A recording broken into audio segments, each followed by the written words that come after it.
तो देखिए दिल्ली एनसीआर में मौसम का जो मिजाज है वो बदला हुआ नजर आ रहा है। सुबह से झमाझम बारिश हो रही है और बड़ी खबर ये है कि बारिश से कई जगहों पर जल भराव हुआ है, लोगों को परेशानियों का सामना करना पड़ रहा है। दिल्ली के कई इलाके ऐसे हैं जो कि जलमग्न हो गए हैं। नोएडा, गुरुग्राम में भी झमाझम बारिश हो रही है। तो देर रात से लगातार बारिश का सितम जारी है।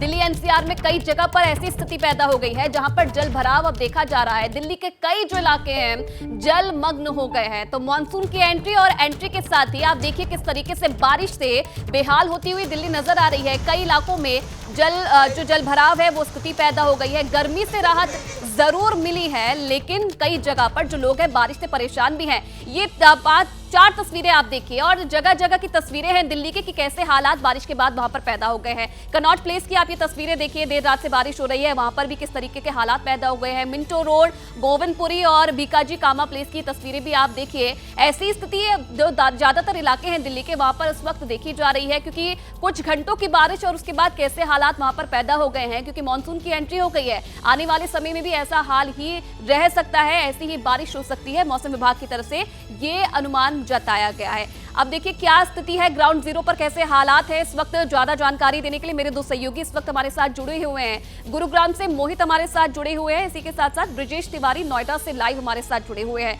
सबसे पहले मोहित आपका रुख करना चाहूंगी। लगातार बारिश हो रही है, कई इलाकों के हालात हमने देखे, जलमग्न होते हुए कई इलाके नजर आ रहे हैं। गुरुग्राम से कैसी तस्वीरें सामने आ रही है, क्या हालात है वहां पर? बिल्कुल बताना चाहूंगा, अगर गुरुग्राम की बात करें तो गुरुग्राम के अंदर सबसे जो बड़ा जो औद्योगिक क्षेत्र है वो गुरुग्राम का नरसिंहपुर इलाका है। और आज की अगर हम बात करें तो नरसिंहपुर इलाके के अंदर आज फिर एक बार जलभराव हुआ है।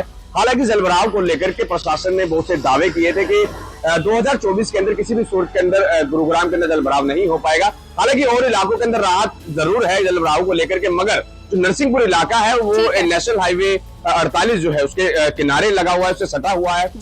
जी ठीक है मोहित। तो मौसम विभाग की तरफ से भी यही चेतावनी दी गई है कि सतर्क रहने की जरूरत है, क्योंकि और बारिश बढ़ सकती है। ब्रिजेश अभी हमारे साथ नोएडा से जुड़े हुए हैं। ब्रिजेश, नोएडा के कई इलाके देखे हमने सुबह से ही, जहां पर चंद घंटों की बारिश के बाद ही इलाके जलमग्न हो गए हैं। आप कहां पर मौजूद है, नोएडा के कौन से इलाके में, और वहां पर कैसी तस्वीरें हैं? फिलहाल मैं नोएडा एक्सप्रेसवे के पास मौजूद हूं और ये जो रास्ता है ये नोएडा सेक्टर 18 को जोड़ता है। ये सामने एक्सप्रेसवे की तस्वीरें आप देखिए। हर साल जब बारिश होती है या थोड़ी बारिश जब हो जाती है तो यहाँ के हालात ऐसे ही बन जाते हैं, लेकिन सुधार कभी कुछ नहीं होता है। लोगों को परेशानियां हमेशा होती हैं। परेशानियों की तस्वीर ये है कि जो बड़ी बसें हैं वो भी यहाँ पर खराब हो गई हैं। वैकल्पिक व्यवस्था यहाँ पे एक लगाया गया है, पंप लगाया गया है ताकि यहाँ से चंद घंटे की बारिश और उसके बाद कैसी स्थिति हो गई है नोएडा में, ये तस्वीरें आपने दिखाई है। बहुत धन्यवाद मोहित और ब्रजेश, आपका तमाम जानकारी दे।